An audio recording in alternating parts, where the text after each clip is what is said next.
ছোট্ট সোনামণিরা, এখন আমরা শিখব ব্যঞ্জন বর্ণ।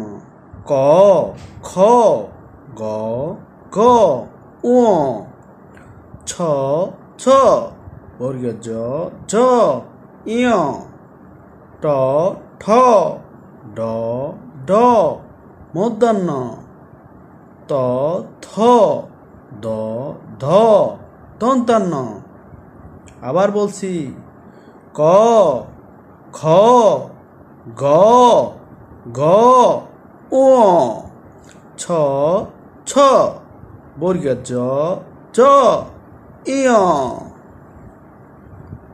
ট, ঠ, ড, ঢ, মূর্ধন্য, ত, থ, দ, দ, দন্তান্ন। ক, খ, গ, ঘ, ঙ,